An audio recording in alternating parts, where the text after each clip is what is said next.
자, 그럼 계속해서 우리 464페이지에 나와 있는 고위공무원단 제도라는 부분을 볼게요. 고위공무원단 제도. 자, 이것도 굉장히 중요한 제도 중에 하나죠. 자, 그래서 이제 몇 개의 중요한 논점들을 잘 정리를 해두실 필요가 있고요. 자, 일단 개념의부터. 자, 고위공무원단 제도라는 거는 뭐냐면은 이거예요. 우리 공무원 계급 중에서 계급 총 몇 개 계급으로 이루어져 있어요? 5개? 그렇지. 1급부터 시작해서 2급, 3급, 4, 5, 6, 7, 8, 9급까지 이렇게 쭉 있잖아요. 그래서 우리는 지금 이 시험을 준비하고 있는 거죠. 자, 여기로 들어가는 거예요. 여기로 들어가서 계속 올라가야죠.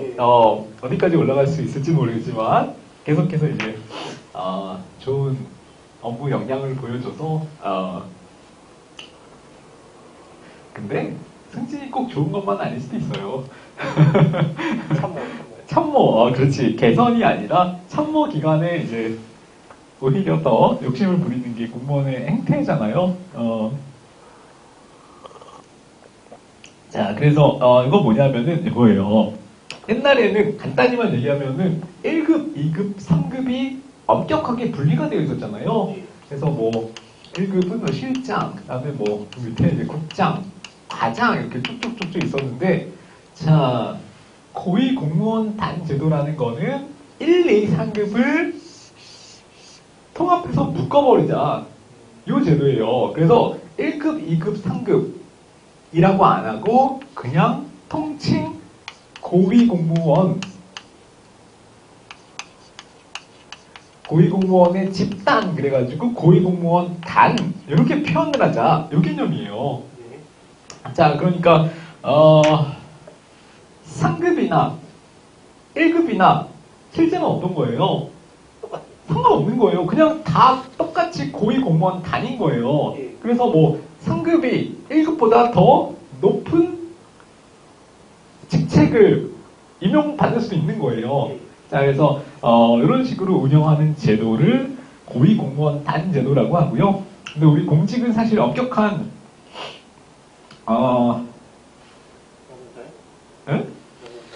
연공서열. 적절한 말을 딱 딱 찾아내 주셨어요. 자, 연공서열이 엄격한 사회잖아요, 공직사회는. 근데 그걸 어떻게 하는 거예요? 연공서열을 파괴하는 거죠, 뭐. 계급장 빼자. 그래서 1급이나 3급이나 너나 나나 어차피 다 같은 고위공무원 단 소속이기 때문에 서열 없이 누구나 직위에 임용이 될 수 있는 가능성을 똑같이 두자. 이렇게 접근하는 게 고위공무원 단 제도인 거예요. 그래서 굉장히 뭐랄까 획기적인 제도인 거죠. 어떻게 보면 기존에 갖고 있지 않았던 획기적인 제도 운영의 방식이라고 볼 수 있는데, 자, 그래서 사전적인 개념을 한번 정리해 볼게요. 정책의 핵심 역할을 수행하는 실장이나 국장급, 과장은 아니에요. 실장, 국장급만. 자, 국가공무원을 적재적소에 활용하기 위해서 개방, 경쟁, 그 다음에 제일 중요한 게 뭐냐면은 성과 책임을 확대하자. 자, 이분들은 성과 계약을 체결해요. 그래서 성과가 부진하면 면직도 당할 수 있는 제도예요. 그래서 고위공무원이 되면 3급 이상 고위공무원 단에 속하게 되면은 그때부터는 이제 성과 계약을 체결해서 성과가 미흡한 대상자 위주로 이제 면직을 시킬 수 있는 제도. 자, 그걸 고위공무원 단 제도 이렇게 표현을 하는 거고요. 자, 이런 제도가 이제 우리 정확히 언제냐면은 노무현 정부인 2006년부터 시행이 되곤 했어요. 되기 시작한 제도예요. 그래서 어떤 정부 때부터 이 고위공무원단 제도가 시행이 되었느냐 하는 문제도 시험에 3번 넘게 나왔어. 그래서 이명박 대통령, 박근혜 정부, 자, 이런 식으로 오답 지문을 만들어서 출제를 하는데요. 아니고요. 노무현 정부 때부터 2006년부터 시행이 된 제도였다라는 걸 기억을 먼저 해주세요. 노무현 정부 때부터. 자, 그 다음에 그래서 각국의 고위공무원단 제도에서 미국에도 있고요. 그 다음에 영국에도 있어요. 자, 근데 미국은 아까 실적주의 중에서 어떤 제도를 취하고 있었어요? 직위분류제를 취하고 있었잖아요. 자, 그래서 직위분류제의 미국에서는 오히려 자, 계급제적인 요소를 도입해서 두 개를 절충하려고 시도를 한 게 바로 이 SES 제도예요. 가수 아니에요. SES 제도고요. SES 제도. 자, 그 다음에 영국에서는 원래 무슨 제도였어요? 계급제적인 전통이 있는 제도였잖아요. 거기서 직위분류제적인 요소를 도입하려고 시도한 게 영국의 SCS 제도. 그래서 이 두 개가 각국, 특히 미국과 영국의 고위공무원단 제도를 얘기하는 이제 표현인데, 자, 어쨌든 두 개를 다 절충하고 조화시키려는 시도였다라는 걸 기억을 해주시면 돼요. 자, 그 다음에 뭐 미국을 시작으로 해서 호주, 네덜란드, 영국에까지 확산이 되었다라는 연역만 그냥 간단히 구경해 두시면 되고요. 자, 옆에 보시면은 팁에 이런 거 있죠. 자, 각 부가 있으면은 각 부의 장이 누구예요? 장관이죠. 그 밑에는 차관이 있겠죠. 자, 그 다음에 일반직 공무원으로서 1급부터 9급까지가 있고요. 거기 이제 명칭이 따로 있어요. 그래서 1급을 뭐라 그러냐면은 관리관이라고 해요. 관리관. 2급을 이사관. 3급을 부이사관. 그 다음에 4급 서기관. 5급 사무관. 쭉쭉쭉쭉 내려오셔가지고 자, 우리는 그럼 뭐가 되느냐? 서기보. 자, 여기서부터 들어가는 거예요. 여기서부터 시작을 하는 거죠, 시작. 끝나는 게 아니고. 자, 우리는 서기보 시험을 준비하고 있는 거고요. 자, 그래서 이렇게 등급이 나눠져 있는데, 자, 이거 등급 명칭이라고 하고, 이런 거는 그냥 한번 눈에 익혀두세요. 그 다음에 7급을 주사보, 6급을 뭐 주사라고 한다. 자, 그 다음에, 부의사관부터, 이제 국장급 직위를 가질 수가 있는데요. 국장급 직위.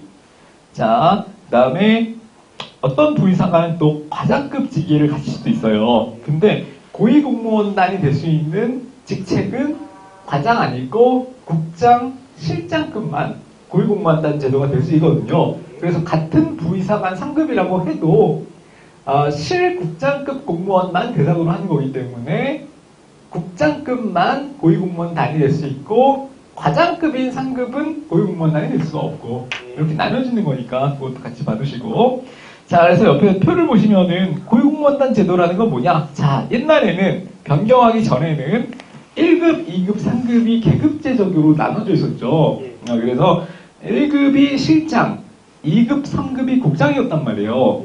자 근데 이거를 어떻게 바꿨냐면은 자 고위공무원단은 거기 1급, 2급, 3급 김, 이, 박이 다 뭐가 될 수 있는 거예요? 실장이 될 수 있는 가능성이 있는 거예요.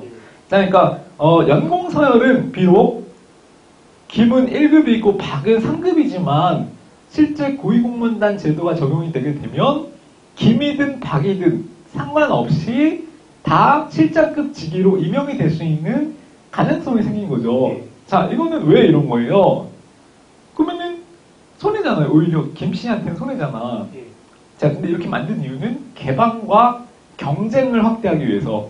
그 다음에 필요한 인재를 적재적소에 활용하기 위해서. 자, 만약에 옛날에는 그냥 능력이 없어. 능력이 없어도 김 씨가 1급이기 때문에 실장에 임용을 했어야 됐잖아요. 그리고 3급인 박 씨는 국장은 될 수 있지만 실장은 될 수 없었고. 자, 근데 지금은 고위공무원단 제도를 적용하면 3급인 박 씨라도 능력만 있으면 능력 없는 김 씨 1급을 밀어내고 자기가 실장을 자리를 획득할 수 있는 가능성이 생긴 거죠. 자, 이걸 위해서 만든 제도예요. 인재를 적재적소에 활용하고 개방과 경쟁을 확대하고 그 다음에 실제로 성과 계약을 체결해서 성과가 미흡한 경우에는 오히려 신분을 박탈할 수 있는 자 그런 제도를 제도적인 이제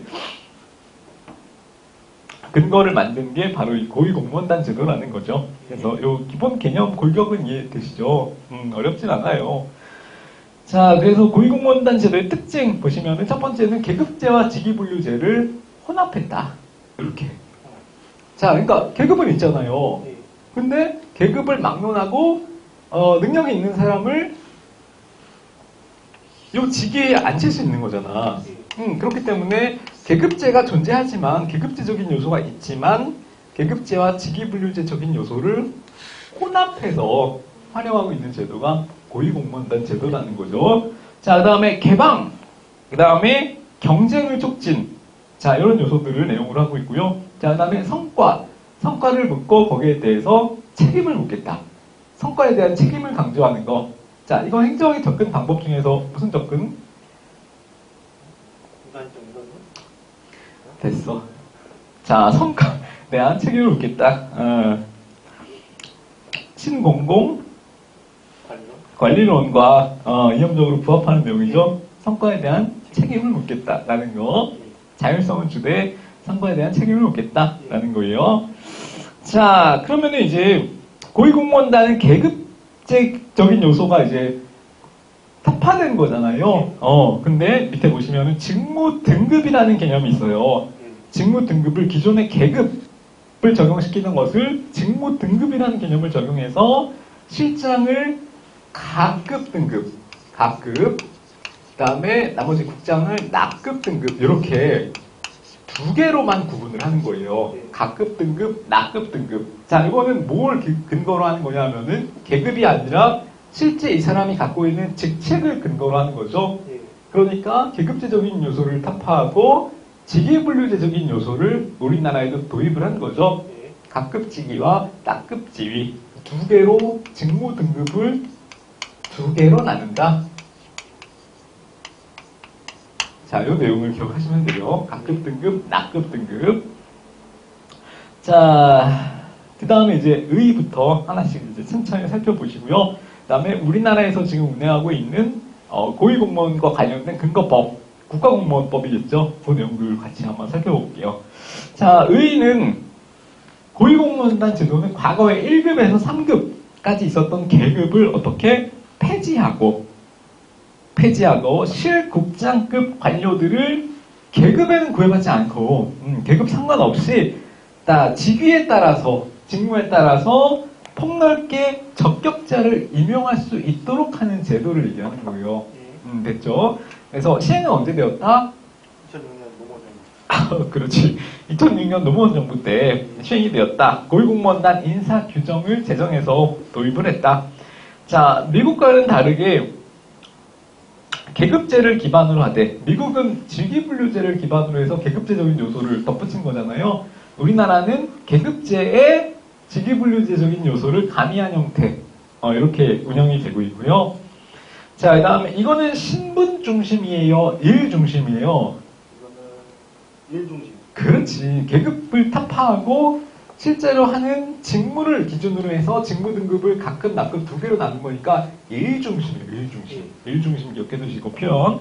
자, 그 다음에 개방 확대와 경쟁 촉진. 자, 이 내용 아까 봤죠? 성과와 책임성의 확대. 자, 이것도 아까 봤고. 자, 그 다음에 부처에 대한 인사 자율권을 확대해가지고요. 그때 이제 필요한 부처별 인사권에 대한 재량을 넓혀주는 방식으로 운영을 하고 있어요. 그래서 인사 자율권을 확대라는 거. 자, 통합적 시야를 확보하기 위함이에요. 그래서 이거는 이제 고위공무원단에 들어있으면은 부처에 상관없이 다른 부처로도 임용이 될 수 있어요. 그 고위공무원단 안에서 필요한 실국장급 TO가 나면은 부처 상관없이 부처 막론하고 그냥 여기저기 부서를 초월해서 임용이 될 수 있다는 거죠. 그래서 범정부적 통합적 시야를 확보하기 위해서 만들어진 제도다라는 거 기억해 주시면 되고, 자, 고위공무원단은 그럼 누구로 구성이 되느냐? 실국장급 일반직, 그 다음에 별정직 공무원, 그 다음에 외무공무원, 자, 이런 사람들이 다 포함되고, 자, 그 다음에 지방자치단체에 누가 있냐면은 부시장, 부지사, 그 다음에 부교육감, 자, 이런 직책이 있어요. 들어보셨는지 모르겠는데 부자가 붙은 직책은 자 국가공무원이에요. 그래서 약 1,500명의 인원으로 구성이 되었다. 기존의 1, 3급 직급 계급을 폐지하고 고위공무원단으로 통합해서 관리되고 있다. 라는 걸 기억하시면 돼요. 자, 누가 임명하는 거냐 하면은 대통령이 고위공무원단을 임명해요. 자, 그 다음에 밑에 보시면은 자, 거기에 대한 근거법이 나와 있어요. 국가공무원법 2조 2 보시면은 고위공무원단 이렇게 표현이 되어 있죠. 자, 국가는 고위공무원을 범정부적 차원에서 효율적으로 인사관리, 그 다음에 경쟁력을 높이기 위해서 고위공무원단을 구성한다. 이렇게 되어 있죠. 자, 임용권자는 누구다? 아까 누가 임명한다? 대통령. 그렇지, 대통령이 임명한다. 그래서 5급 이상 공무원 및 고위공무원단에 속하는 일반직 소속 공무원은 자, 소속 장관의 제청을 받아서 누구의 제청으로? 소속 장관의 제청으로. 자, 언제 질문이 날라갈지 몰라요. 예. 마음의 준비를 하시고. 대표 관료제는 내부 통제, 외부 통제? 내부 통제. 영원히 고통받는. 내부 통제요, 내부 통제. 자, 그 다음에 밑에 보시면 그래서 장관, 소속 장관이 제청을 해가지고요. 국무총리 거쳐서 대통령이 임명한다. 라는 거. 자, 그 다음에 유념해둬야 될 포인트가 있는데, 표현이 있는데, 고위공무원단에 속하는 일반직 공무원의 경우는, 자, 소속 장관은 해당 기관에 소속되어 있지 않은 공무원에 대해서도 뭘 할 수 있다? 임용 제청을 할 수 있다. 자, 대표적인 우리 부가 뭐가 있어요? 계획재정부. 되게 좋아해. 나 지금 문화체육 하려고 했는데. 자, 기획재정부예요. 자, 그러면은 기획재정부 장관은 자, 해당 기관, 기획재정부에 소속되어 있지 않은 공무원에 대해서도 뭘 할 수 있어요? 임용 제청할 수 있다. 그러니까 다른 부서에서 우리 기획재정부에 필요하다는 생각이 들면 고위공무원단에 소속되어 있는 1급, 3급 공무원에 대해서 데려와서 그 자리에 임용을 할 수 있다. 이 개념인 거죠. 자, 그리고 최종적으로는 대통령이 임명한다. 자, 그 내용 기억해 두시면 되고요. 임용권자는 대통령, 그 다음에 핵심적인 내용은 각 부서에 해당하지 않는 인원에 대해서도 임용 제청을 할 수 있다. 그게 포인트예요. 자, 그 다음에 직무중심의 정원관리, 그래서 계급 폐지. 그 다음에 직무중심, 직무 등급은 몇 개? 두 개. 무슨 급, 무슨 급? 가급, 나급 두 개로 구분한다. 그래서 그 내용이에요. 밑에 보시면은 밑줄 쳐져 있는 부분에 고위공무원단 직의 직무 등급은 가등급과 나등급으로 구분한다. 맞죠? 가등급과 나등급으로 구분한다. 처음에는 밑에 보시면 참고로 그냥 처음에는 등급이 되게 많았어요. 5개 등급이 있었어요. 가나다라마. 지금은 필요 없다. 그래서 2개만 가나 2개로 축소되었다. 이렇게 기억하시면 되고요. 자, 고위공무원단의 인사 범위. 자, 어디까지가 고위공무원단이냐? 이런 걸 간혹 물어볼 때가 있어요. 자, 여기서도 주의해야 될 부분이 하나 있어요. 그래서 그거 위주로 설명을 드릴게요. 자, 포함되는 공무원, 국가직 공무원, 일반직, 별정직, 특정직 중 외무직 공무원. 혹시 이거 아직 생소하실 수가 있을 것 같은데 별정직 공무원이라는 개념 아세요? 별정직. 자, 별정직 공무원이 어디 있냐면은 잠깐만 보고 갈게요. 자, 474페이지 보시면은 자, 474페이지를 보시면은 자, 공무원의 구분이 나오죠? 공무원의 구분 중에서 위에 보시면 경력직 공무원이 있고요. 그 다음에 밑에는 특수 경력직 공무원이 있잖아요. 자, 이 내용을 한번 먼저 볼게요. 이해를 돕기 위해서. 자, 경력직 공무원은 뭐냐면은 실적주의와 직업공무원제도 적용을 받는 공무원. 우리 아는 그냥 일반 공무원을 경력직 공무원이라고 그래요. 근데 여기에도 또 종류가 있어요. 자, 경력직 공무원은 일반직이 있고 특정직이 있어요.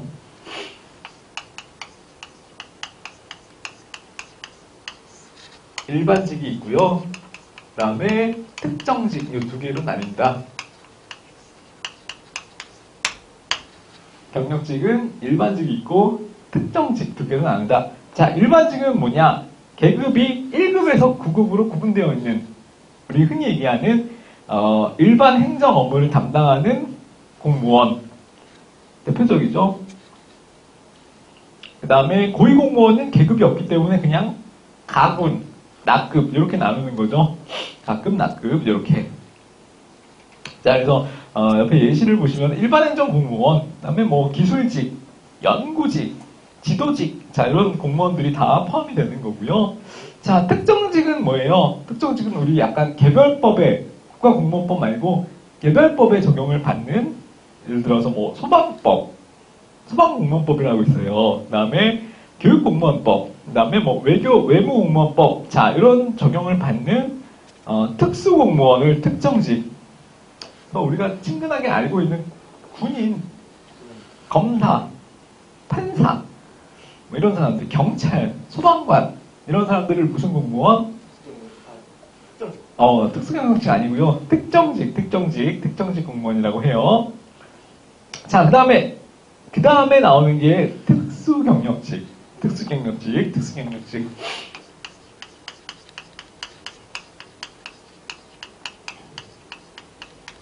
자, 여기에는 두 가지가 있어요. 정무직이랑 별정직.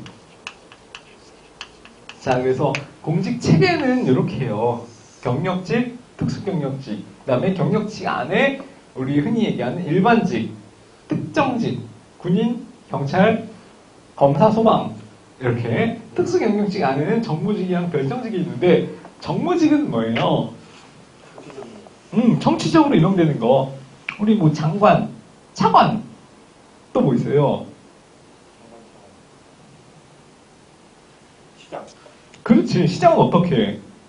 선거를 통해서 임명이 되잖아요. 자, 그것도 다 정무직이에요. 그래서 여기 첫 번째 나오는 거. 선거로 취임하거나, 임명할 때 국회 동의가 필요한 공무원. 그래서, 우리 국회 인사청문 거치는 거 있죠? 예.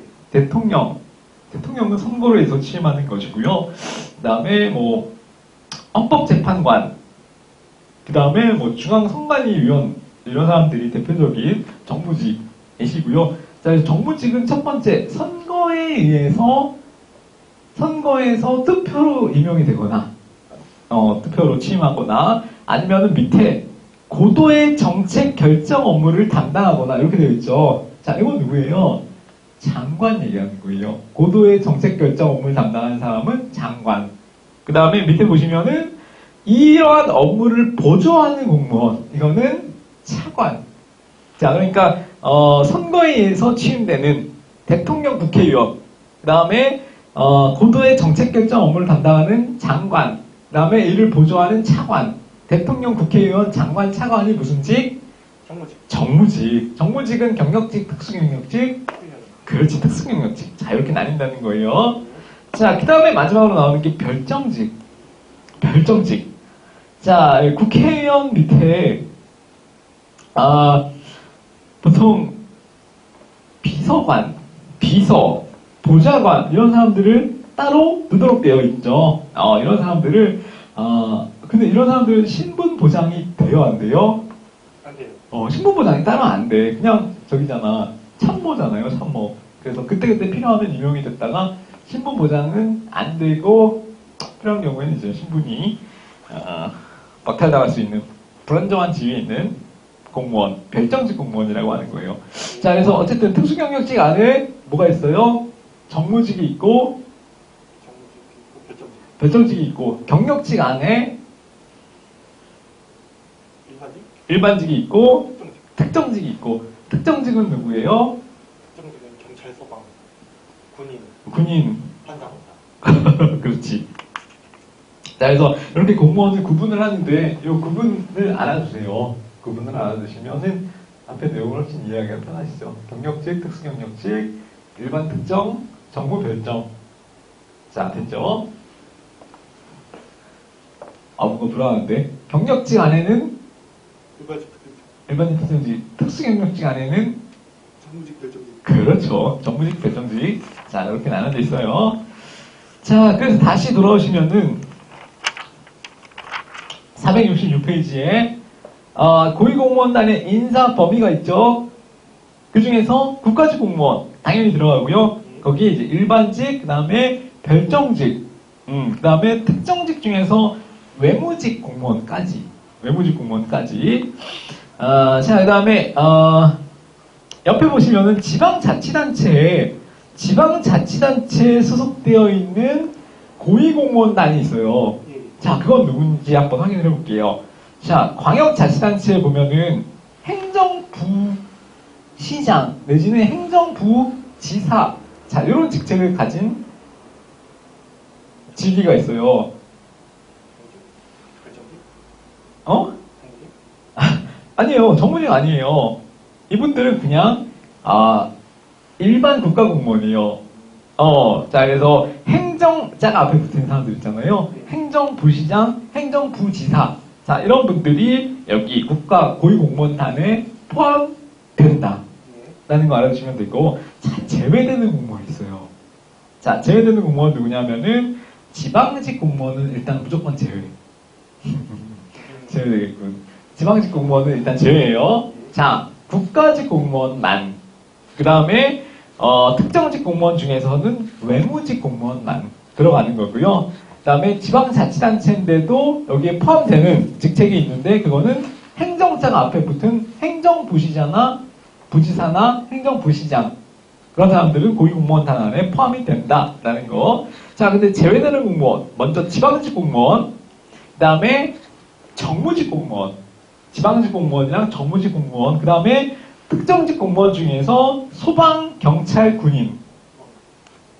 아까 외무직 공무원은 포함됐었죠. 근데 같은 특정직이라도 소방, 경찰, 군인은 제외. 자, 이렇게 구분해서 기억하시고요. 자, 그다음에 지방자치단체 중에서 이런 직책이 있어요. 광역자치단체의 정무부시장. 정무부시장. 그다음에 정무부지사. 자, 이런 사람들은 누가 임명하는 거예요? 지방자치단체장이 임명하는 거거든. 그렇기 때문에 이 고위공무원단 안에는 포함이 안 돼요. 자, 그래서 행정으로 시작하면 포함, 정무로 시작하면 제외. 그래, 뭐 이렇게 쉬운 말 쓰자.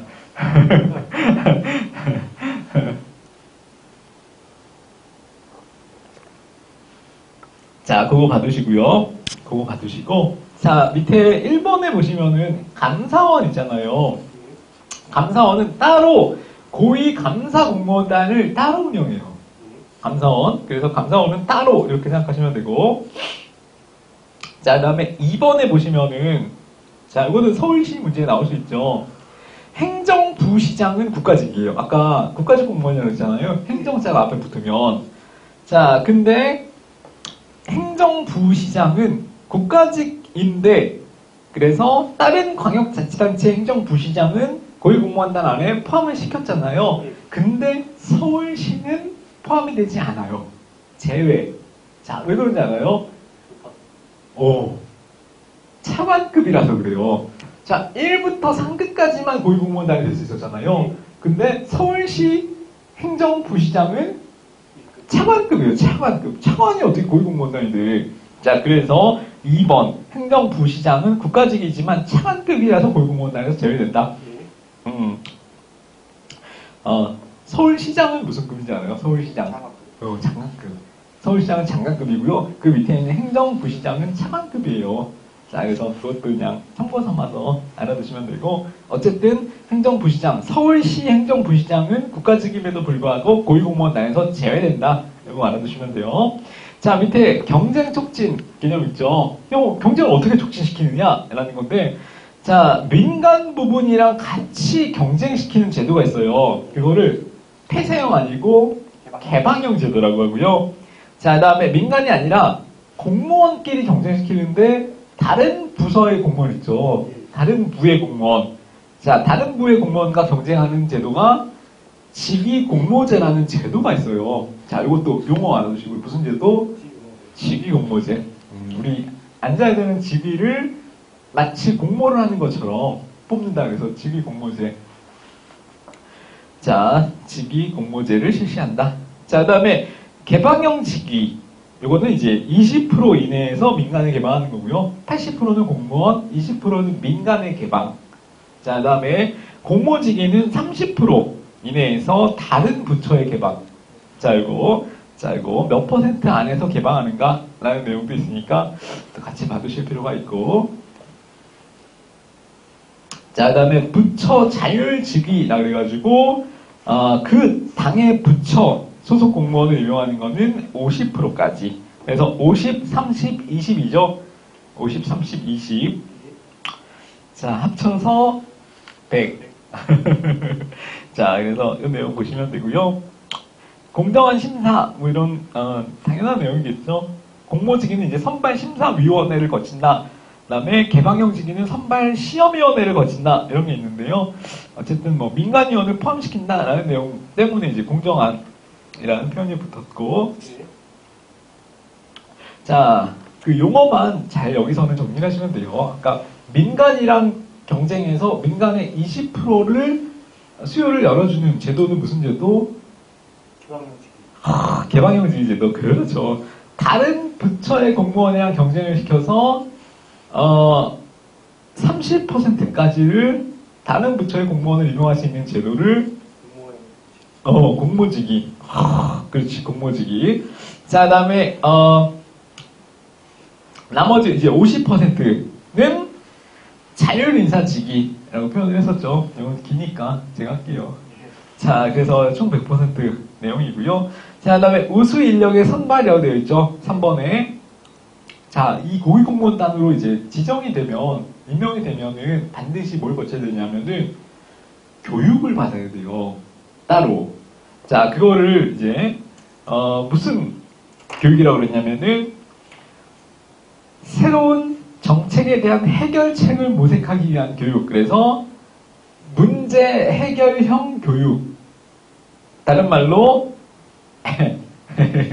액션 러닝. 액션 좀 약간 저는 유치하지 않아요? 이 표현이 액션 가면 같은 느낌 받았는데 어쨌든 지금 굉장히 뭐 액티브하고 좋아요 개념. 액션 러닝을 교육과정을 반드시 거쳐야만 고위공무원단에 임용이 될 수 있어요. 자, 이거 기억해 두시고 후보자 교육과정을 이수하는 걸 의무화하였다. 이 내용 기억하시면 되고요. 자, 그 다음에 역량평가제를 실시. 자, 이거는 이제 후보자가 되기 위해서는 후보자 교육과정도 마치고요. 그 다음에 역량평가라는 일종의 테스트를 통과해야 돼요. 자, 그래서 두 개의 제도 있죠. 액션 러닝이랑 역량평가제 이 두 개를 거쳐야만 고위공무원단 인력으로 선발될 수 있다. 이렇게 아시면 돼요. 두 개고. 액션 러닝. 역량평가제.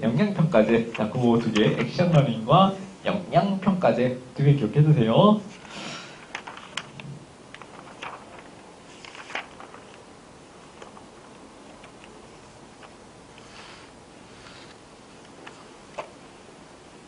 자, 그 다음에 아까 고위공무원단으로 임명이 되면 뭘 체결한다고 했어요?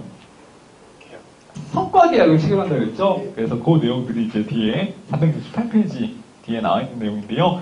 자, 직무성과계약제를 도입한다. 직무성과계약제를 도입한다. 자, 그래서 처음에 이제 성과 목표, 상급자랑 같이 이렇게 협의해가지고 목표를 설정하는 거예요. 자, 그 다음에 기관장과 성과 계약을 1년 단위로 체결. 1년, 그러니까 계약직이죠. 1년 계약직. 그래서 성과를 평가하는데 총 5등급으로 매우 우수, 보통, 미흡, 매우 미흡. 이렇게 성적표를 받는 거예요. 1년 안에, 1년 딱 그 평가를 해가지고. 자, 매우 우수는 20% 이내에서. 그 다음에 매우 미흡은 10% 이상 강제적으로 설정하도록 되어 있다. 라는 내용. 우리 대학교 때 학점 받듯이 이렇게 할당제도로 20%, 그다음에 매우 미흡은 10%. 자, 그래서 이제 상대평가죠. 상대평가로 전환된 것으로 평가된다. 이런 내용도 있고요. 총 몇 등급? 다섯 등. 5등급. 자, 그래서 밑에 연봉 계약을 할 때, 이제 요거예요. 직무급 플러스 성과급. 직무급 플러스 성과급. 그래서 이 사람이 이제 성적표를 받을 거잖아요. 매우 우수, 보통 매우 미흡을 받을 건데, 자, 거기에 따라서 성과급, 인센티브를 차등해서 지급받는 거. 자, 그거예요. 자, 그래서 처음에 이제 직무 등급, 직무급이라는 거는 등급이 몇 개 있었어요? 두 개. 두 개 있었잖아요. 각급, 낙급. 근데 두 개는 이제 각급이 더 어렵고 책임이 막중한 일이니까 각급에 더 직무급을 많이 줘야겠죠. 그래서 이거는 직무 등급에 따라서 각급, 낙급을 따로 직무를 이제 부여를 하는 거고요. 보수를 차등해서 지급하는 거고, 그 다음에 또 성과급을 거기에 플러스해서 부여를 하는 것. 자, 그래서 매우 우수는 18%, 우수는 12%, 보통은 8%, 미흡, 매우 미흡은 0%. 그러니까 인센티브를 전혀 못 받는다는 거죠. 그래서 매우 우수는 18%까지 가산하여 지급한다. 라는 거죠. 그래서 만약에 200만 원을 받는다. 고위공무원단이 200만 원을 받지는 않겠지만, 만약에 200만 원을 받는다고 치면 18%를 가산해서 얼마예요? 36만 원을 더 주는 거예요. 236만 원을 받는 거죠. 자, 그런 식으로 가산을 해서 지급을 하는 거니까 받으시면 되고. 자, 그다음 밑에 보시면은 적격성 심사제의 도입이죠. 자, 이건 이제 근무 성적 평정, 그다음에 무보직 기간에 따라서 적격 심사를 받아야 된다라는 거예요. 이 사람이 적격한가, 적격성이 있는가 하는 것에 대해서 심사를 받도록 되어 있어요. 그래서 근무 성적 평정의 경우에는 총 2년 이상 최하위 등급을 받았대. 최하위 등급이란 뭐예요? 매우 미흡 성적표를 2번 받은 거예요. 그 다음에 무보직, 총 1년 동안 이 사람이 고위공무원단에 속해 있긴 한데 직책을 부여 못 받았어. 이 사람한테는 실장, 국장 어느 하나 자리도 임용 주어지지 않았을 때 그때를 얘기하는 거예요. 그걸 무보직. 자, 이 사람들은 어떻게 하는 거예요? 적격 심사의 대상이 되는 거예요. 자, 적격 심사의 대상. 자, 그래서 만약에 적격 심사를 했는데 부적격하다라고 판명이 나면 어떻게 해요? 직권 면직. 잘리는 거예요. 그래서 얼마나 굉장히 스트레스와 압박감에 시달리는 제도예요. 자, 실장, 국장급, 각급, 낙급 등급을 구분해서 총 몇 년 단위로 성과 계약을 체결? 1년? 아, 진짜? 네, 맞아요. 1년 단위로 성과, 확신이 없었잖아. 1년 단위로 성과 계약을 체결하고, 그래서 5단계로 이제 성적표를 나눠받고, 그 다음에 매우 우수는 20%만 할당이 되기 때문에 나머지는 다 매우 우수가 아닌 거죠.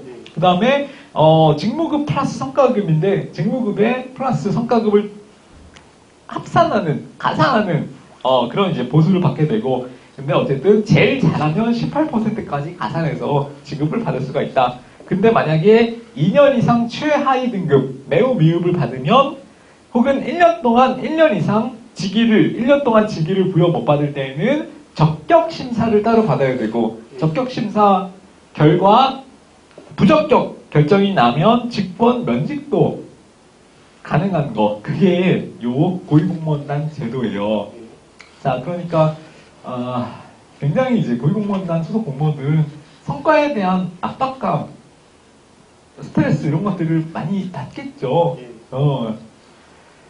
자, 그렇게 규정을 해놓은 게 고위공무원단 제도. 굉장히 중요한 내용이에요. 그래서 이거는 세세하게 잘 정리를 하셔야 되고, 자, 이거는 신분 보장을 강화한 거예요? 완화한 거예요? 완화한 거죠. 그렇죠? 그래서 적격 검사라는 것 자체가 이 사람을 이제 부적격으로 판명이 나면 직권 면직도 가능하기 때문에 신분 보장을 굉장히 완화시킨 제도예요. 그래서 실적주의의 네 가지 요소 뭐였죠? 신분보장, 어, 중립, 어, 능력에 의한 채용, 어. 정치적 중립, 조심히 했잖아. 신분보장. 제일 1요소가 뭐였어요? 기획연등. 그렇지, 공직의 기획연등. 자, 그 중에서 신분 보장을 완화한 제도다. 완화한 제도. 이렇게 아시면 되고요. 그 다음에 기대 효과와 한계 있는데, 자, 이거는 그냥 읽어보면 충분해요. 그래서 한번 같이 보실까요? 성과주의를 강화하였다. 그래서 책임성, 공직의 경쟁성을 향상시켰다. 이거 당연한 내용이겠죠. 자, 그 다음에 인사 운영의 융통성을 높여서, 그러니까 자기 부처가 아니라도 딱 그 직위에 필요하다라고 인정이 되는 사람이면은 타 부처에서도 얼마든지 끌어와서 인사 제청을 할 수가 있었잖아요. 그래서 적재적소의 인력 활용을 도모한다. 라는 내용이 어떤 내용이고요. 자, 그 다음 임용 개방화를 촉진한다. 라는 내용 있죠. 임용 개방화를 촉진한다. 자, 그 다음에 밑에 대통령이나 장관 같은 인사권자의 인사 재량 범위를 넓혀준다. 라는 게 특징이죠. 넓혀준다. 자, 그 다음에 밑에 성과급, 장려급에 의해서 우수한 공무원에 대해서는 처우를 개선해 줄 수도 있고요. 자, 반면에 한계점, 단점은 뭐예요? 정실 개입의 우려가 있다. 자, 이거는 오히려 인사의 재량권을 확대시켜주면 할수록 정실 개입의 위험 소지가 있죠. 그거는 뭐 다 마찬가지인데 어쨌든 자, 그게 이제 고위공무원단제도의 한계점 중에 하나고요. 자, 그다음에 자, 공직이잖아요. 공직은 성과를 엄격하게 기준으로 판단하기가 매우 어렵죠. 그렇기 때문에 평가의 적정성을 보장하기가 굉장히 어렵다라는 한계점이 있어요. 그렇지, 이 사람의 성과를 어떻게 적정하게 평가할 것이냐라는 기준을 가늠하기가 굉장히 어렵다는 거죠. 신분이 불안하죠. 신분이 불안하기 때문에 공무원들은 사기 강소, 사기 저해 우려가 있을 수 있고요. 그 다음에 계약을 무조건 체결하고 거기에 따라서 이제 성과를 책정하는 거기 때문에 직무 수행의 자율성을 훼손할 우려가 있다라는 게 한계점이에요. 직무 수행의 자율성을 훼손할 우려가 있다라는 거. 자, 그다음에 운영상 온정주의 가능성이 있다. 그다음에 연공서열 중심의 기존 전통과 마찰 가능성이 있다. 이런 것들도 한계점으로 지적되는 부분이에요. 그래서 이거 잘 읽어두시면 되고, 자, 제도를 이해했으면 이 내용 자체는 어렵지 않을 거예요. 그래서 이 고위공무원단 제도까지 같이 봤고요. 자, 그 다음에 나오는 게 뭐예요? 중앙인사행정기관. 중앙인사행정기관. 자, 우리나라는 지금 중앙인사행정기관이 존재하죠. 자, 그게 어디예요? 맞아요. 인사혁신처예요. 인사혁신처. 자, 어떻게 알았어? 그냥 공무원 시험 문제 거기서 나왔어요. 아, 진짜? 맞아. 우리 그 중앙인사기관이라서 거기에서 이제 공무원 시험 문제를 출제를 하죠. 경력직, 특수경력직, 요건 좀 이따 나오니까 일단 놔두시고요. 자, 중앙인사행정기관, 이거 한번 볼게요. 인사 운영, 그 다음에 인력 활용, 그 다음에 공무원 능력 발전 같은 것들을 어떻게 집중적으로 총괄하는 기관, 집중 총괄하는 기관이 중앙인사행정기관이에요. 집중 총괄하는 기관. 그래서 하는 일이 되게 많아요. 인사와 관련돼서 인사규칙 제정하고요. 그 다음에 교육훈련, 그 다음에 보수, 연금. 자, 이런 것들을 다 집행하는 사무를 처리하는 데가 중앙인사행정기구. 자, 다음에 소청심사를 재결하기도 하고요. 그 다음에 인사, 감사, 통제 기능을 수행하기도 하는 게 중앙인사행정기관, 인사혁신처에서 하는 일이에요. 자, 그 다음에 밑에 보시면은 중앙인사기관의 유형 구분이죠. 자, 여기 이제 이론적으로는 또 제법 중요한데, 자, 밑에 합의형과 뭐가 있어요? 단독형이 있죠. 자, 합의형은 여러 사람이 같이 어떻게? 의견 조율. 타협. 그렇죠. 타협과 합의를 통해서 결정하는 게 합의형. 단독형은 혼자, 독자적으로 결정하는 거죠. 독자적으로 결정하는 거. 자, 그 다음에 독립형은 어디로부터 독립했다는 걸 의미하는 거냐면은 행정부, 대통령을 수반으로 하는 행정부로부터 독립한 걸 독립형. 그 다음에 독립 안 돼 있는 거를 비독립형. 이렇게 얘기를 해요. 그래서 총 이렇게 두 개의 기준으로 4개의 형태를 만들어낼 수가 있어요. 자, 독립되어 있고 합의형이면 독립합의형, 독립되어 있고 단독형이면 독립단독형, 그 다음에 비독립되어 있고 합의형이면 비독립합의형, 그 다음에 비독립되어 있고 단독형이면 비독립단독형. 자, 근데 일단 우리나라는 이 중에서 어떤 형태로 중앙인사기관을 운영하고 있을까요? 어떻게 됐어요?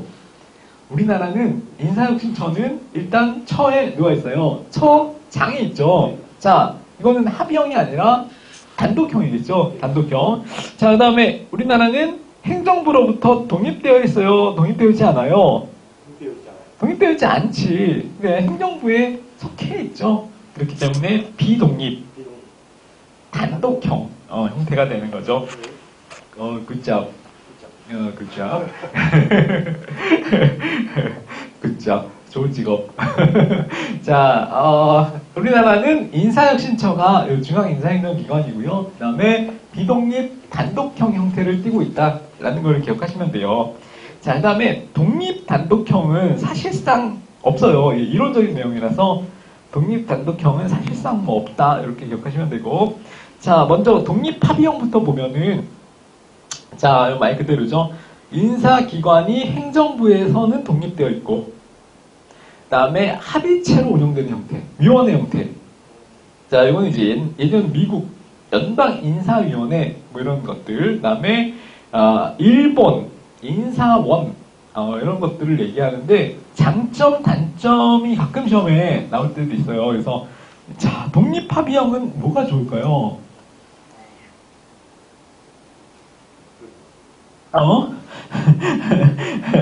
자, 신중한 의사결정. 자, 일단은 이게 합의형이니까 우리 위원회의 장점, 단점을 정리했었죠. 그래서 위원회의 장점은 신중한 의사결정이 가능하다. 그래서 다른 이제 이익 집단의 요구를 균형 있게 수용할 수 있다라는 게 장점이죠. 자, 그다음에 독립되어 있기 때문에 정치적 영향력을 배제할 수 있다. 역관주의의 영향력을 배제할 수 있다라는 게 장점인데요. 자, 단점은 뭐냐면은 합의형은 책임 소재가 분명해요, 불분명해요? 그렇지, 불분명하죠. 의사결정에 들어가는 시간이 많이 들어요, 적게 들어요? 많이 들죠. 의사결정이 지연될 수가 있고요. 자, 그 다음에 자, 강력한 정책을 추진하기가 경우에 따라서는 어려울 수 있다. 뭐 이런 내용들이 단점이에요, 단점. 자, 우리나라 비독립 단독형은 그러면 장점이 뭐예요? 책임 소재는 분명하죠. 누가 결정을 했는지가 명확하잖아. 어차피 혼자 결정하는 거니까. 자, 그 다음에 의사결정은 시간 면에서는 신속하게 의사를 결정할 수 있는 장점이 있죠. 자, 반면에 단점은 자, 독립성이 결여가 되어 있죠. 그래서 인사행정이 정실화된 우려가 있다라는 건 이제 불공정한 인사행정, 다른 이제 권력이 개입된 인사행정이 경우에 따라서는 가능할 수가 있다라는 거고요. 기관장이 단독형이기 때문에 독선적으로 의사결정할 수 있죠. 독선적 의사결정, 이거를 어떻게 뭐 견제하기가 굉장히 곤란하다. 자, 이런 것들도 한계로 시작되기도 하죠. 그래서 자, 이런 유형 형태만 한번 봐주시면 돼요. 형태. 우리나라 어쨌든 비독립 단독형 인사혁신처, 비독립 단독형 형태를 취하고 있다. 라는 것만 기억을 해주면 돼요. 자, 그 다음에는 뭐 472페이지에 보시면은 이게 우리나라 중앙인사기관의 변천사인데요. 사실 뭐 노무현 김대중 정부 때부터 이렇게 정리가 되어 있는데 제일 중요한 건 5번이죠. 5번. 문재인 정부에서도 비독립 단독형의 형태, 인사혁신처 형태로 운영하고 있다라는 내용만 봐주시면 돼요. 다른 건 뭐 크게 중요하지 않기 때문에 자, 그 내용까지 받으시면 되고 이게 이제 1장 내용이었어요. 1장. 자, 그 다음에 나오는 게 공직구조의 형성이라고 해가지고 2장이에요. 2장. 자, 여기서 제일 중요한 핵심 포인트는 공직구조를 나누는 유형, 특히 계급제와 직위분류제를 나누는 거, 그 특징을 정리하는 거, 이게 이제 제일 중요한 논점이에요. S급 논점. 자, 그래서 여기에 좀 더 주목을 하셔가지고요. 이 내용을 한번 정리를 해볼게요.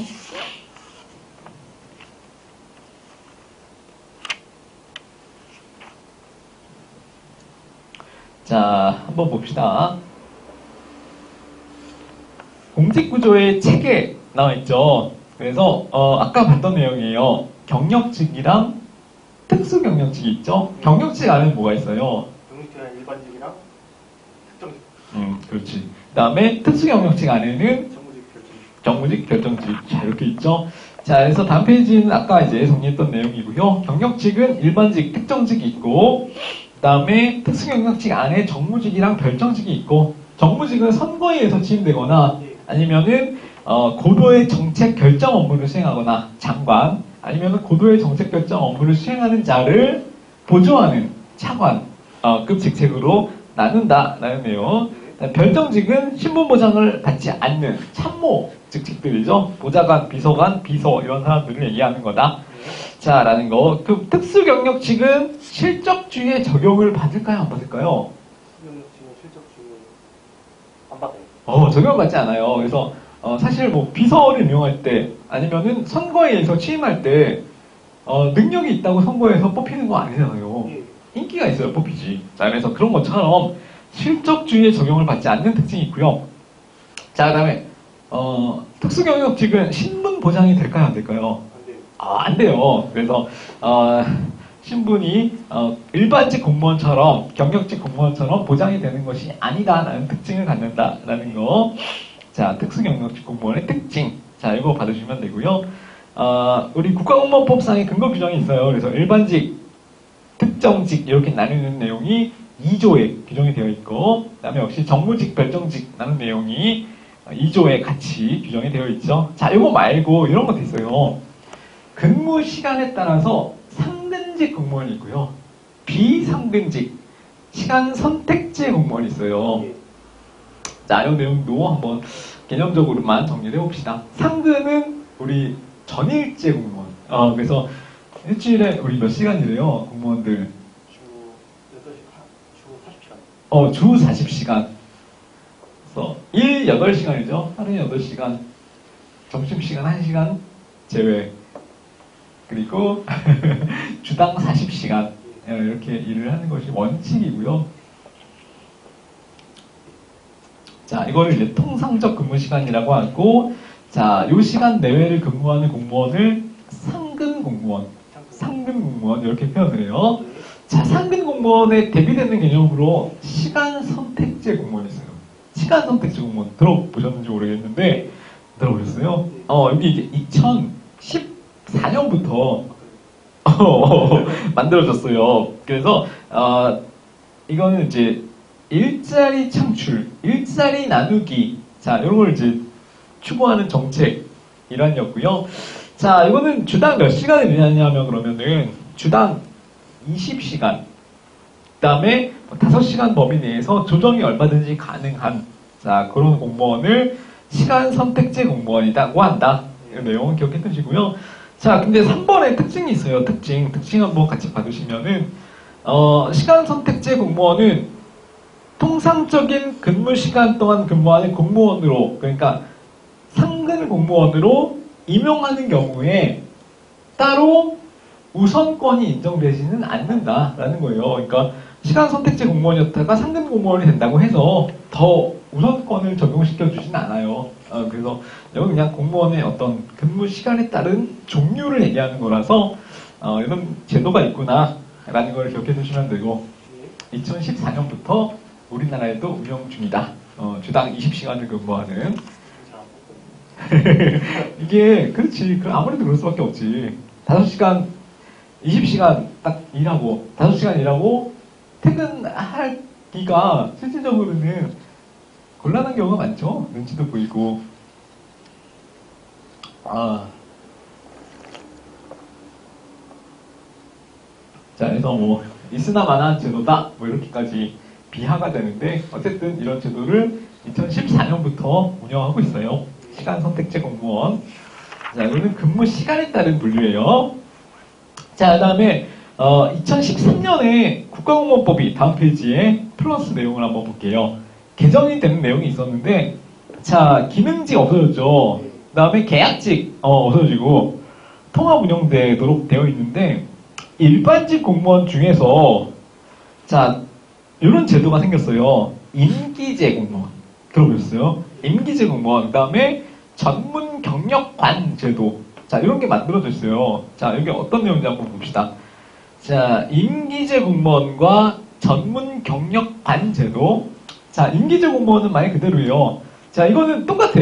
우리 경력직 공무원이 경력직 공무원. 네, 경력직 공무원인데, 임기를 정해놓은 거예요. 자, 언제 전문적 기술이 요구되거나 특수성이 요구되는 업무를 담당할 때, 그때 경력직 공무원을 임용하는데 신분 보장이 아니라 일정 기간을 정해서 근무하는 공무원. 자, 그거를 무슨 공무원?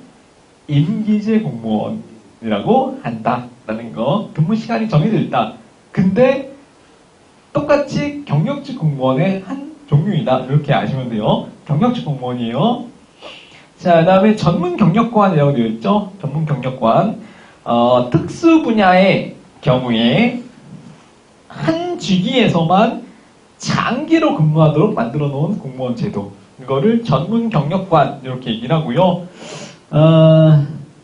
자, 밑에 3번을 보시면은 일반직 공무원이랑 다르게 공무원을 따로 마치 고위공무원단처럼 따로 구분을 해요. 그래서 전문 경력관은 직무 등급을 가군, 나군, 다군 이렇게 나눠요.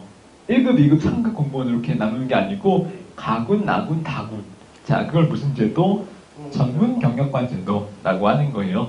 그래서 어쨌든 일반직 공무원 중에서 임기제 공무원 제도, 그 다음에 전문 경력관 제도 이 두 개를 별도로 제도를 운영하고 있으니까 이 내용 새롭게 이제 2013년에 개정되면서 이런 제도가 생겼구나라는 거를 개념 위주로 정리를 해주시면 돼요.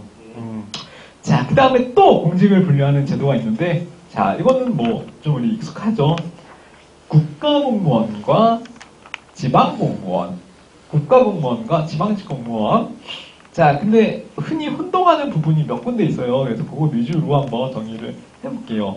자, 첫 번째, 국가직은 자, 우리 국가에 소속되어 있는 공무원이죠. 자, 임용권자가 보통 대통령이나 5급 이상인 경우에는 대통령, 그 다음에 6급 이하인 경우에는 중앙행정기관장이 임용권자가 되죠. 임용권자. 자, 그 다음에 지방직은 지방자치단체장이 임용권자가 되는 것이 원칙이고, 자, 그 다음에 급여는 우리 봉급은 어디서 받아요? 국가직은 국비에서 받죠. 국비에서 받고요. 지방직은 지방비, 지방공무원법에 적용을 받으니까 지방비에서 받는 거예요. 자, 근데 약간 헷갈리는 부분이 있을 수 있어요. 우리 A, B 유형이 나뉘어 있잖아요. 자, 부산광역시청이 있고 부산지방국세청이 있다고 보면은, 자, 부산광역시청에 근무하는 7급 공무원은 지방직 공무원이에요? 국가직 공무원이에요? 지방 국세청? 아니 부산시청. 부산시청. 부산시청에 근무하는 7급 공무원.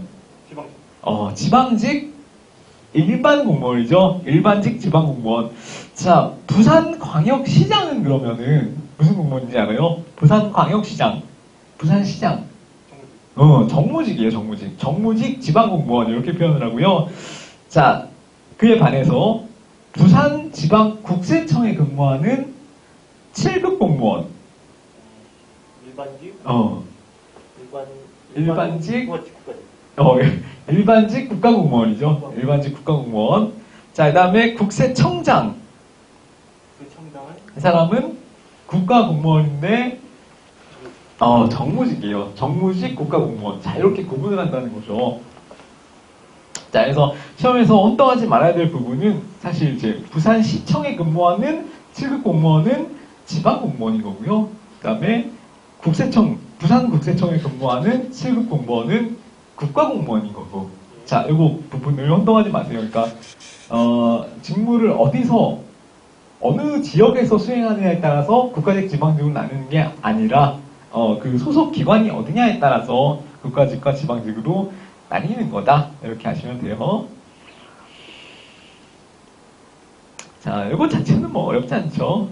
자, 우리나라는 국가공무원이 총 62만 명. 자, 이건 좀 옛날 기준이긴 한데, 자, 지방공무원은 총 28만 명. 이렇게. 그래서 국가공무원 비중이 높죠.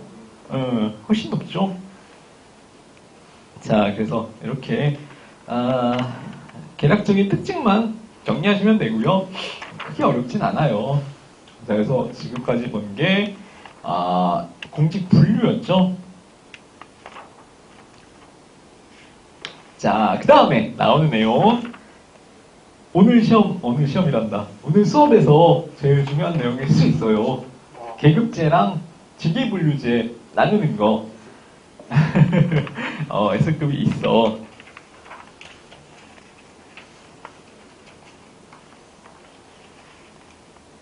자, 우리 시간이 물론 애매하긴 한데, 이 정도 한번 시간 그러니까 빨리빨리 정리를 해서 한번 끝내보도록 합시다. 자, 첫 번째 계급제예요. 계급제. 자, 계급은 공직 분류를 뭘 중심으로 하는 거냐면은 사람 중심으로 하는 거를 계급제라고 해요. 그래서 사람한테, 개인한테 계급이 부여되는 제도를 계급제 이렇게 표현을 하고요. 우리나라는 계급제가 주죠. 계급제가 이제 주류적인 요소를 이루고 있고, 우리나라, 일본, 무슨 영국, 자, 이런 데에서 주로 계급제적인 요소를 많이 사용하고 있죠. 자, 계급제의 특징이 중요하죠. 자, 계급제는 폐쇄형 임용제도예요? 개방형 임용제도예요? 계급제는 폐쇄요. 계급제는 폐쇄형 임용제도예요. 그렇기 때문에 외부에서 외부의 인사를 끌어다가 임용을 하지는 않죠. 반드시 어디에서? 공직 조직 내부에서만 임용을 하는 폐쇄형 임용 구조를 갖고 있고요. 자, 그 다음에 전문 행정가를 육성하기 좋은 제도일까요? 일반 행정가를 육성하기 좋은 제도일까요? 그렇지, 일반 행정가를 육성하기 좋은 제도예요. 그래서 전체적인 시각에서 큰 거시적인 안목에서 직무를 수행할 수 있는 일반 행정가를 지향하고 있고요. 자, 그 다음에 신분 보장이 강할까요? 약할까요? 강하죠. 왜? 폐쇄형 임용 제도를 취하고 있으니까 당연히 신분 보장이 강하다는 특징을 갖죠. 자, 그 다음에 계급제는 직업공무원 제도랑 밀접한 관련이 있죠. 그래서 아까 직업공무원 제도는 뭐와 뭐가 결합된 제도? 실적주의랑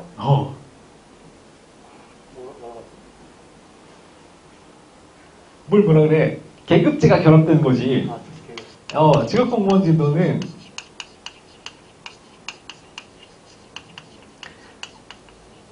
실적주의 안에서도 계급제와 결합이 됐을 때 직업공무원 제도라고 하는 거고, 그 다음에 직위분류제는 실적주의와 결합돼도 직업공무원 제도가 되는 건 아니죠. 그래서 이거 두 개 구분을 하시고, 자, 요거는, 요 개념은 반드시 알아두셔야 돼요. 직업공무원 제도는 실적주의 플러스 계급제다. 직업공무원 제도는 실적주의 플러스 계급제. 자, 이거 반드시 기억해 두시고. 자, 어쨌든 강력한 신분이 보장된다. 왜? 폐쇄형 인사제도니까. 자, 그 다음에 직업 공무원 제도랑 결합되어 있다. 라는 거. 자, 그 다음에, 자, 일반 행정가 중심이기 때문에 계급만 똑같으면은 그 사람을 어디에나 앉힐 수가 있겠죠. 자, 그러니까 상대적으로 인사행정이 탄력적, 적극적이에요? 소극적이에요? 소극적이라고요? 아니, 이 사람아. 자, 직위분류제는 뭐예요? 딱 이렇게 나눠져 있잖아. 그래서 딱 요 들어맞는 요 한 사람만 요 직책에 앉힐 수가 있잖아요. 그러니까 소극적이에요, 적극적이에요? 소극적. 소극적이죠. 근데 계급제는 요 계급 안에 들어가 있는 사람이면은 획적으로 어느 직위에는 앉힐 수가 있잖아요. 다 똑같은 계급이니까. 그러니까 탄력적, 소극적, 탄력적. 탄력적. 아, 충격적이야. 충격. 자, 그래서 소극적이지 않고 탄력적, 적극적으로 이루어질 수가 있는 게 계급제죠. 이거 기억해주세요. 자, 불안한데? 계급제의 장단점, 이거 우리 아까 했던 내용들인데, 자, 계급제는 일반 행정가 양성에 유리하다, 곤란하다? 유리하다. 그 다음에, 계급제는 수직적 융통성이 높다, 낮다? 높다. 수직적 융통성이 예. 높다, 낮다? 낮아요? 직위분류제는 아예 못 가지 않아요? 딱 거기만 있다. 아니, 이거는 그냥 그 계급제만 놓고 보는 거예요. 자, 계급제는 수평적 융통성은 높다. 높죠. 예. 근데 계급이 존재한다는 것 자체는, 자, 계층이 존재한다는 것 자체는 예. 요 수직적으로는 상호 간의 이해가 전혀 동반되지 않겠죠. 상호 간에 뭘 이해? 예. 그 다음에 서로 의사 협력이나 업무 조율이 수직적으로는 어렵죠. 예. 그래서 수직적 융통성은 저희- 떨어지고 수평적 융통성은 제고되고 예. 이게 특징이에요. 직위분류제는 아예 계급 자체가 없죠. 예. 그렇기 때문에 수직이냐 수평이냐를 논할 그것도 없는 거예요. 여지도. 예. 안 되겠는데? 자,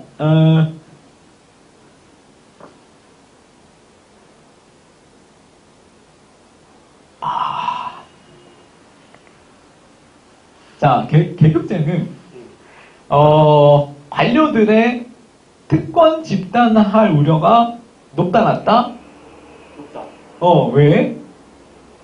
그게 신분 보장이네. 그렇지. 신분 보장이 되고, 강력한 신분 보장이 되고, 폐쇄형 임용 구조이기 때문에, 예. 공무원이 특권 의식화, 또 엘리트화될 우려가 있죠. 엘리트화될 우려가 있다. 자, 그 다음에 공무원의 시야가 넓어진다, 좁아진다? 넓어진다. 넓어진다. 그렇지. 그 다음에 전문 행정가 양성에는 유리하다, 불리하다? 불리하다. 불리하다. 그렇죠. 자, 그 다음에 보수의, 자, 잘 생각해 보세요. 보수 체계의 형평성이 높다, 낮다? 보수체계의 형평성이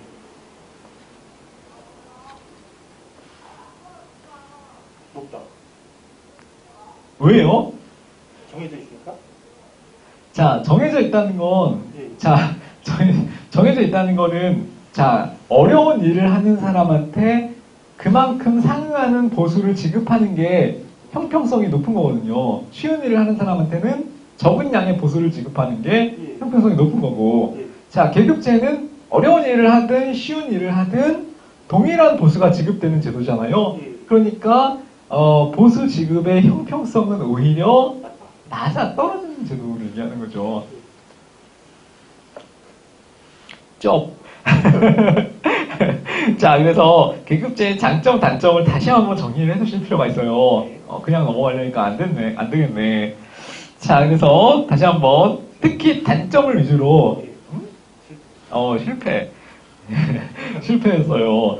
자, 단점을 위주로, 자, 보수 형평성이 계급제는 맞아요. 낮다. 왜냐면은 동일한 계급만 똑같으면 똑같은 보수를 받기 때문에 어려운 일을 하는 사람한테 더 많은 보수를 지급하는 게 형평성이 높은 건데 그렇지 않다는 거죠. 보수 형평성이 낮다. 자, 그 다음에 행정의 전문성을 저해한다, 제고한다? 굉장히 전문성 전에. 저해한다. 그렇지. 저해한다. 자, 그 다음에 수직적 융통성이 높다, 낮다? 낮다. 낮다. 수평적 융통성이 높다. 높다. 그거 같이 기억해 두시고요. 자, 그 다음에 계층 간의 긴장이 높다, 낮다? 높다. 높다. 그렇지. 나눠져 있으니까, 계급으로. 자, 이런 내용들만 잘 정리를 하시면 돼요. 자, 장단점을 다시 한번 읽어보시면서, 혹시라도 잘못 이해하고 있는 부분이 있나 다시 한번 점검을 해보세요. 해보세요. 꼭. 자, 그 다음에 나오는 게 계급제 말고 직위분류제. 직위분류제. 자, 아까는 계급제는 직무를 인간 중심, 사람 중심으로 나누는 게 계급제였잖아요. 자, 이거는 직위분류제는 일 중심, 직무 중심으로 나누는 게 직위분류제죠. 자, 그 다음에 이거는 운영국가에서 주로 미국에서 합리성이 강한 미국에서 주로 발전을 했고요. 그 다음에 과학적 관리론의 영향을 받아서 직위분류제가 만들어진 거예요. 그러니까 여기 이제 근원이 된 게 토대가 된 게 과학적 관리론의 영향으로 만들어졌다라는 것도 같이 기억을 해두실 필요가 있어요.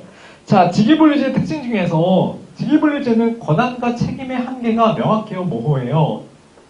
지금 명확해요. 명확하죠. 네. 딱 정해져 있잖아. 네. 요 권한과 책임의 한계, 요 칸을 벗어나지 않는 범위에서만 일을 하면 돼. 그러니까 권한과 책임의 한계가 모호하지 않고 명확하죠. 직위분류제는 인사충원 방식이 개방형이에요, 폐쇄형이에요? 개방형. 외부에서도 얼마든지 능력만 있으면은 채용을 할 수가 있어요. 충원을 할 수가 있어요. 자, 이거는 동일 직무, 동일 보수의 원칙을 실현시킬 수 있다, 없다? 동일 보수.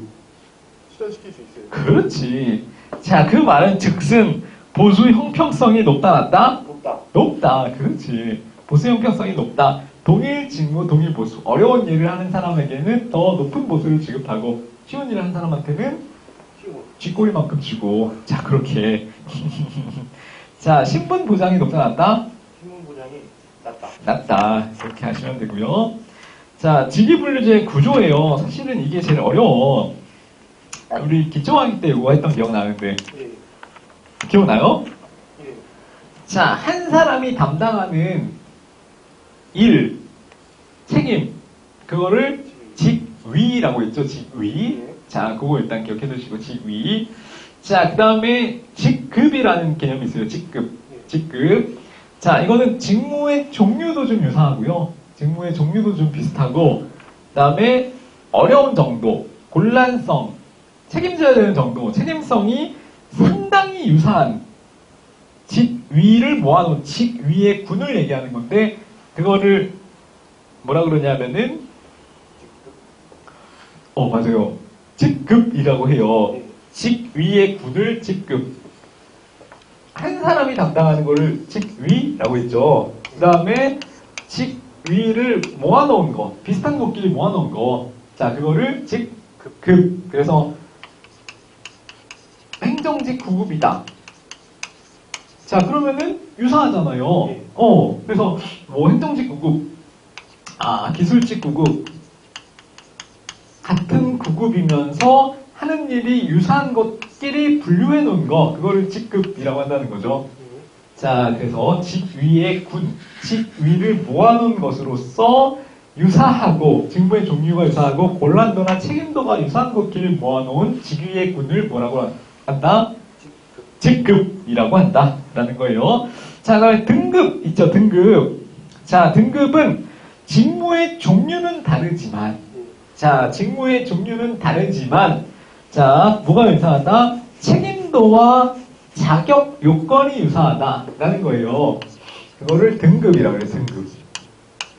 자, 이건 뭐예요? 행정직이든 기술직이든 상관없이 똑같이 9급. 등급. 자, 근데 9급, 같은 9급끼리는 뭐가 동일해요? 등급. 보수. 야, 등급을 물어볼 거면 뭐하러 물어봤겠어. 그렇지. 책임도 비슷하고 그렇기 때문에 보수가 똑같죠. 그래서 동일 보수가 적용되는 게 등급 기준이에요. 예. 자, 등급 기준. 자, 직무의 종류는 다르지만 책임도와 곤란도가 동일한 집단을, 그러니까 우리 그냥 계급으로 치면 같은 구급을 그냥 등급이라고 하는 거예요. 그 등급을 쪼개서 직무의 종류대로 쪼개놓은 거, 행정직 구급과 기술직 구급을 나눠놓은 거는 직급이라고 하지만 그냥 똑같은 구급은 등급이라고 하고요. 이거는 보수 책정의 기준이 되는 거고. 자, 이 개념 3개 이해되시죠? 직위, 직급, 등급. 자, 그 다음에 나오는 게 3개, 또 3개예요. 직류, 직렬, 직군. 직류, 직렬, 직군. 류열군. 유열군. 자, 그래서 이거 일단 하나씩 볼게요. 자, 먼저 직렬 볼게요. 직렬.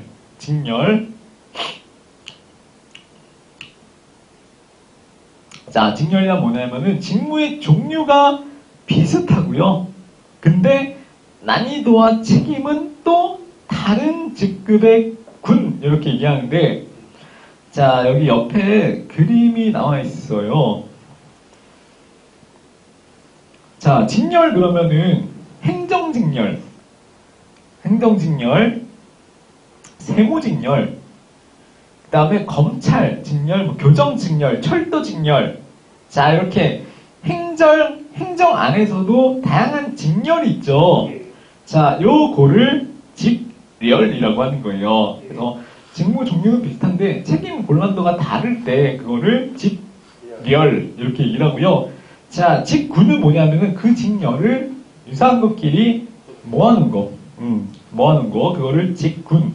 그래서 직렬이 모아놓은 게 직군, 직렬이 모여있는 게 직군. 자, 그 다음에 직류는 그럼 뭐예요? 직렬을 더 세분화해서 쪼개놓은 거, 그거를 직류. 자, 그래서 제일 작은 단위가 뭐예요? 요 안에서 직류. 그 다음에 중간 단위가 직렬이죠. 직렬. 그 다음에 직군. 그래서 옆에 보시면은 행정, 기술 이렇게 크게 단원으로 나눠놓으면은 그건 직군이에요. 행정 안에서도 약간 직무는 비슷하지만 난이도랑 책임도가 다른 걸로 쪼개놓은 거, 행정, 세무, 관세 뭐 이렇게 쪼개놓은 거는 직렬. 그 다음에 직렬을 쪼개놓은 거, 직렬을 또 쪼개놓은 거, 직무의 성질을 기준으로 쪼개놓은 거를 성질이 아니라 담당 분야를 기준으로 쪼개놓은 거를 직류 이렇게 얘기를 한다는 거예요. 그래서 뭐가 더 큰 개념인가 라는 거를 직렬을 기준으로 직렬이 모여있는 게 직군, 직렬이 쪼개져 있는 게 직류 이렇게 나눠서 이해를 하시면 충분히 가능해요. 잘해서 이 개념이 굉장히 중요하기 때문에 이것만 이 6개 개념만 잘 정리를 하시면 되고, 직위, 등급, 직급을 3개 묶어서 기억하시고, 그 다음에 직류, 직렬, 직군 3개를 또 묶어서 기억하시고 이렇게 정리를 하시면 되고요. 자, 직위분류제를 만드는 단계가 있어요. 자, 첫 번째는 직무조사를 해요. 자, 이거는 이 직무에서 어떤 일을 하는가 라는 거를 조사하는 거를 직무조사라고 해요. 그래서 실제로 봤더니 이 직위에서는 이러이러한 일을 하더라 라는 걸 이렇게 기술해 놓은 보고서, 그거를 직무기술서라고 해요. 직무기술서.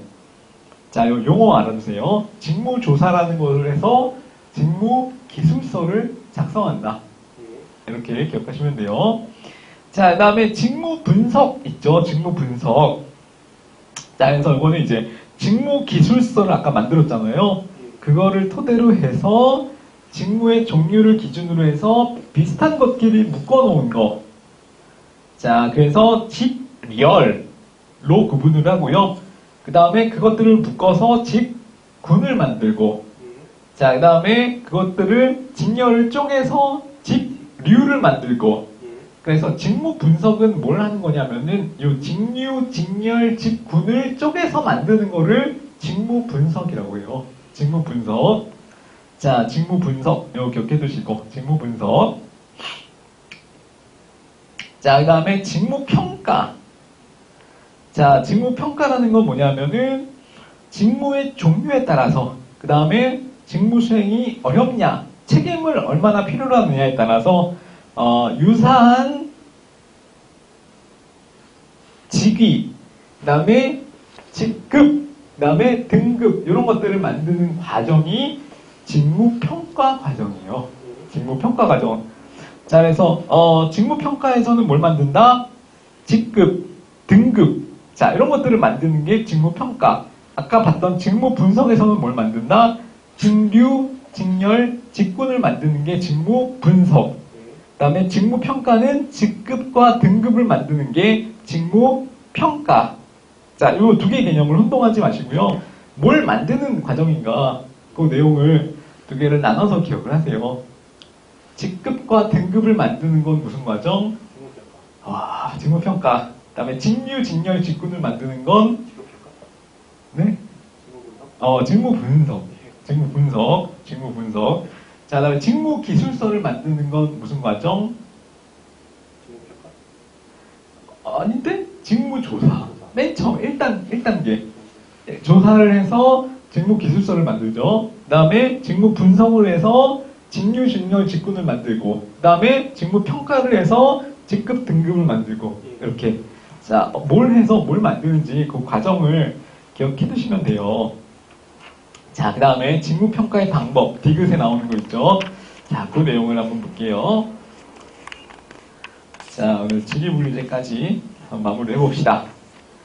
자, 직무평가의 방법에는 두 가지 종류가 있어요. 계량적인 방법이랑 비계량적인 방법이 있어요. 자, 계량적인 방법은 뭐예요? 말 그대로 숫자로. 그래서 점수를 매기는 점수 비교법. 요소끼리 비교를 하는 요소 비교법이 있는데, 자, 이거 좀 이따 더 자세히 보고요. 비계량적인 방법은 점수를 매기는 게 아니라 석차를 매기는 거예요. 순서. 뭐가 더 우선순위냐, 순위가 뭐가 더 높느냐, 이렇게 랭킹을 나누는 거를, 서열을 정하는 것을 비계량적인 방법, 이렇게 표현을 하는데, 자, 밑에 도표가 있죠. 자, 첫 번째, 비계량적인 방법에는 서열법하고요, 등급법, 분류법, 이렇게 나뉘어요. 서열법과 등급법 두 개로 나뉘어요. 서열법은 아까 말 그대로 순서, 서열을 매기는 거. 그 서열법, 1등이 뭐, 2등이 뭐, 그래서 어느 게 더 중요한가, 어려운가, 이런 거 매기는 거를 무슨 법? 서열법. 자, 그 다음에 등급법. 등급법은 뭐냐면은, 서열은 이런 거죠. 1등, 2등, 3등, 4등. 이게 서열. 등급은 1등급, 2등급, 3등급, 4등급. 이게 등급법. 자, 그래서 등급법은 수능이에요, 수능. 등급법은 수능. 서열법은 우리 중간고사, 기말고사, 내신. 요즘 내신도 석차가 안 나오나? 아, 근데 우리 때를 기준으로 해서. 자, 몇 등 했어? 이거는 서열법. 몇 등급이야? 등급법. 이렇게 나눈다는 거죠. 자, 이거는 점수를 매기는 게 아니라 석차나 등급을 매기는 거기 때문에 비계량적인 방법. 아시죠? 이해되시죠? 자, 넘어가시면 계량적 방법이 있는데, 자, 점수를 매기는 법. 점수를 매겨서 총합을 구하는 방법을 점수법. 자, 그 다음에 요소 비교법이라는 게 있어요. 자, 이건 특징이 뭐냐면은 가장 늦게 고안된 방식, 제일 늦게 만들어진 방식을 얘기하는 거고, 자, 이거는 이제 기준 직무라는 것을 만들어가지고요, 기존 직무라는 것을 만들어서, 이 기준에 얼마나 부합하는가, 라는 것을 상호 비교해서 분석하는 상대평가 방식을 얘기하는 거예요. 자, 그래서 이거는 기존 직무를 가지고 기존 직무의 요소들과 비교를 해서 이거를 이제 계량적으로 비교하는 것, 이거를 요소 비교법, 이렇게 구분을 한다는 거죠. 자, 그래서 총 4가지로 직무를 평가하는 방법이 있다라는 거를 기억하시면 돼요. 계량적인 방법에는 뭐가 있다? 2개, 서열법이랑 비계량. 비계량에는 서열법이랑 등급법, 분류법이 있다라는 것. 계량적인 거는 점수법이랑 요소 비교법이 있다. 이거는 어쨌든 직무, 기준 직무를 만들어서 그거랑 계량적으로 비교를 해서 평가를 한다라는 거예요. 자, 그래서 이 네 가지 평가 방법이 있고요. 이 네 가지는 그냥 간단히 개념 위주로만 정리하시면 돼요. 두 개를 내용을 보고 비교할 수 있을 정도로만. 자, 그 다음에 직급 명세서를 만들고요. 다음 네 번째로 직급 명세서를 만들고, 자, 요게 이제 기준이 되는 거예요. 직급 명세서를 만들어서, 자, 여기에 따라서 채용이나 승진이나 보수를 나누는 기준이 되는 거고, 자, 그 다음에 그게 끝나면 최종적으로 정급, 그래서 좀 등급을 정하는 것, 그거를 정급. 그래서 총 5단계로 나누는 게 직위분류의 과정이에요. 직위분류의 과정. 자, 그 다음에 직위분류제의 장점, 단점 있죠. 자, 이건 이제 계급제랑 반대로 생각을 하시면 되는데, 내용 자체는 이해하기 어렵지 않을 거예요. 몇 개만 점검을 하고 한번 넘어가 볼게요. 자, 직위분류제는 보수 형평성이 높다, 낮다? 높다. 높다. 그렇지. 보수 형평성이 높다. 자, 그 다음에 직위분류제는 인사 관리를 신축성 있게 할 수 있다, 없다? 없다. 없다. 그렇지. 탄력성이나 신축성이 저해되는 특징을 갖죠. 공무원의 신분 보장이 불리하다. 신분 보장이 위협받을 소지가 있다. 자, 그 다음에 직위분류제는 횡적 의사소통이 용이하다, 곤란하다. 직위분류제는 횡적 곤란? 의사소통이 곤란하죠. 왜냐하면 다 나눠져 있으니까, 쪼개져 있으니까. 자, 그거. 자, 그 다음에 일반 행정과 양성이 불리하다. 불리하다. 그렇지, 불리하다. 적재적소에 유능한 사람을 임용할 수 있다, 없다? 있다. 있다. 전문가를 양성하는 제도니까. 자, 그런 식으로만 동일보수의 동일직무 원칙을 지킬 수 있다. 그렇죠. 동일직무 동일보수의 원칙을 준수할 수 있다. 뭐 이렇게 정리하시면 돼요. 자, 그래서 이거는 사실 내용은 S급인데, 그러니까 중요도는 S급인데 내용 자체는 이해하기 어렵지 않아요. 그래서 이 정도만 정리를 해주시면 충분히 시험에 나왔을 때 충분히 어떻게든 풀 수가 있고요. 어떻게든 풀어내실 수가 있기 때문에 거기까지 정리를 하시면 되고, 그래서 오늘 484페이지까지 정리를 했고요. 뒤에 인사체계 유형부터는 다음 시간에 수요일날 정리를 하도록, 아니야, 내년에 정리를 하도록 이렇게 하도록 할게요. 자, 그래서 오늘 고생하셨고요. 자, 한 해 마무리 잘 하시고, 그 다음에 새해 복 많이 받으시고, 한 살 더 먹고, 내년에 뵙도록 하겠습니다. 자, 고생하셨습니다.